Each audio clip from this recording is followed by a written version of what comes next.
Hey everybody, this is Logan Grant and this is Grammy Topics. If you're new to this channel, I was diagnosed with an inguinal hernia in 2017, and on this channel I show what I've been doing to treat my hernia naturally. Today's date is the 17th of April, and in this video I'm going to give you guys an update on the current condition of my hernia and what I've been doing to treat it. Last Monday, my hernia was about the size of a walnut down into my scrotum, and it was pretty far down, about an inch or two, and now it is no longer visible. I was really starting to lose hope that mine wouldn't heal, and I couldn't keep it in because I couldn't figure out any method, whether that was a hernia belt, hernia brief, boxing wraps, KT tape, anything wasn't keeping it in. I'm telling you guys, it was almost like I had a gaping hole where there was nothing holding it back. One of my subscribers, his title's Percy C. He's been really encouraging. Percy, if you're watching this, appreciate all the encouragement and the advice. But he was encouraging me to I need to have faith and believe that it can heal. And I think that is probably the biggest factor as far as things that I've done recently, because I had stopped believing that mine would heal. And then after he encouraged me in that, and I was really trying to trust that God would heal it, the very next day, it was better than the day before. It wasn't completely gone, but it was not as big. And then the day after that, it was a little bit smaller. Then the day after that, it was just basically gone. And then since then, it's continued to be gone. Like, I can still feel kind of like an achiness in that area. And when I eat, especially if I eat a little bit too much, I can feel pressure. But as far as the hernia showing at all, it's not. And I'm not saying that the fight is over. I still think I've got a ways to go, but I have no other explanation but that God answered my prayers and helped me out, because there was nothing I could do to keep it in. And so I can't take the credit for that. As far as the exercises that I've been doing lately, I start out the day by using a weighted hula hoop. I do that for 2 or 3 minutes. I'm trying to build up and increase the time. Then I've started doing one-legged hip bridges, which I feel like those have been more beneficial than using both legs recently. And then I still do the soccer ball squeeze between the knees. That kind of helps like reset my hips in the morning. Then throughout the day, I'll continue to do the one-legged hip bridges and also stomach vacuums.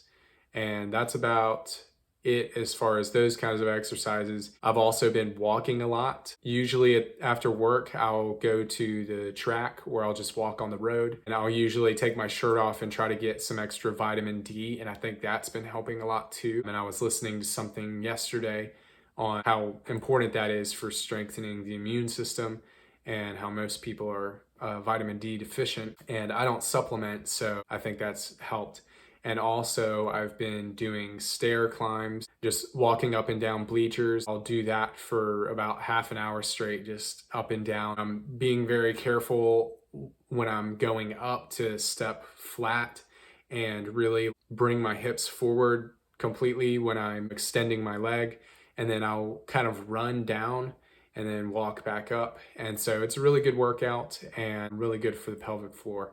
Something I started doing when the hernia was out all the time is I just decided to stop trying to push it in throughout the day. When it poked out, and I mean, it was out basically all the time. So periodically I would try to make it go back in so that it wasn't out all the time. But I decided to stop pushing it back in, and I would just lay on the floor and do the one-legged hip bridge, and that would make it go back in. And the reason I stopped trying to push it back in is because it seemed like it irritated it and made it worse. The only time, for the most part, that I would push it back in and hold it was when I was using the toilet. I also just stopped looking at it as weird as that sounds, because seeing it out, like I knew it was out, but seeing it out made me feel discouraged. And so for morale purposes, I was like, all right, I know it's out. And I know that when I do the one-legged hip bridge, it goes back in. So there's not really any need for me to look at it. It's not causing me pain. So that actually helped a lot as far as morale. I've also been using ice packs throughout the day when I'm at work, and sometimes when I come home from work and I'm just chilling. Also, when I go to bed, sometimes I'll put a hot pack on it, which I'm not sure whether that's been very helpful or not, but I mainly do it to help open up my pores and let like castor oil or whatever ointment I'm putting on it absorb.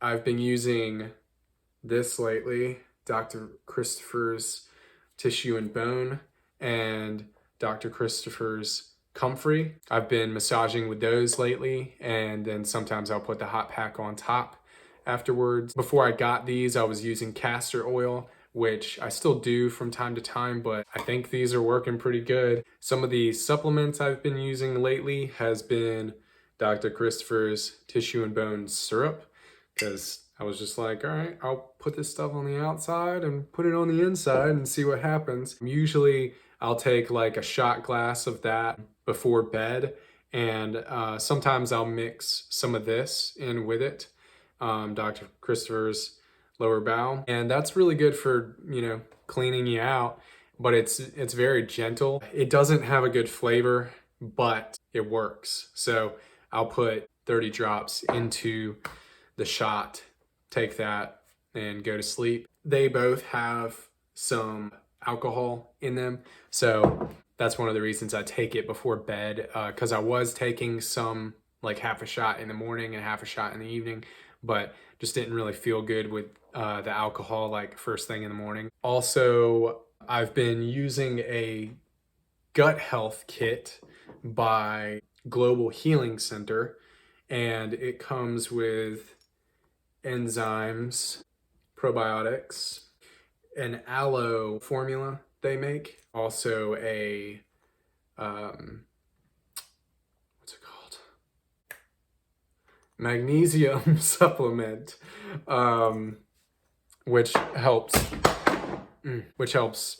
clean you out. And I haven't even been doing that to a T how they say. They give you a little booklet along with it, which is extremely helpful. They tell you when to take what and how much, and they also give you foods to avoid, and they tell you how much water to be drinking. So that's been really helpful. And even though I haven't been doing it exactly how they say, I've felt much better, and my digestion has been really good lately. Nutritionally, my focus has been on healing the gut lately. So eating a lot of raw whole foods and avoiding processed foods, dairy, gluten, excessive meat, sugar, most alcohol. I'm taking alcohol when I'm taking that syrup and the dropper. Other than that, I'm not drinking anything but red wine. I don't even drink red wine that often. It's maybe like that much once a week or once every other week. With caffeine or coffee, I've gotten into the habit of only drinking like a little teacup of it a day. Mainly that's just because I really like the flavor of coffee. But something that I learned recently is coffee can be harmful to the gut. The guy that I was listening to who is explaining this was saying that if you eat before you drink coffee, then it's not as harmful or not harmful on the gut.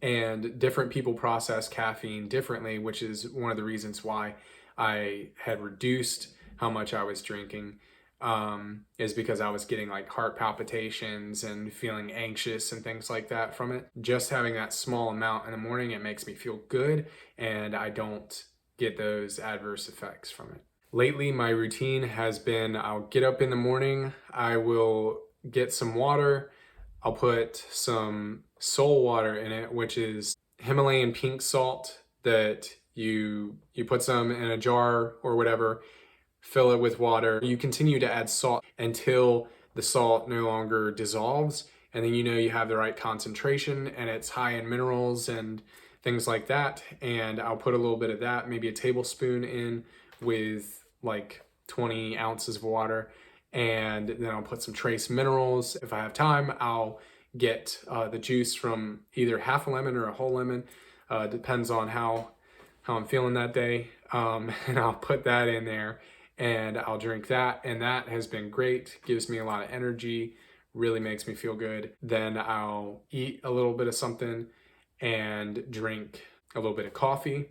I'll go to work. I've been buying these green juices from the store, which they're organic and they taste like fresh juiced veggies. One is sweet, the other is not very sweet, but it tastes very high quality. But I've been drinking one of those. And then after a little while, I drink my smoothie that I posted a video of the other day. Then for lunch, I have a salad.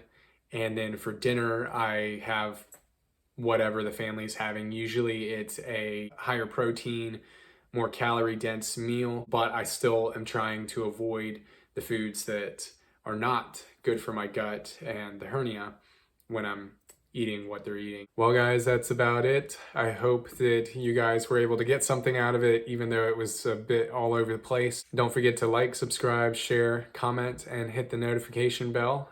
And I will see you in the next video. Shalom.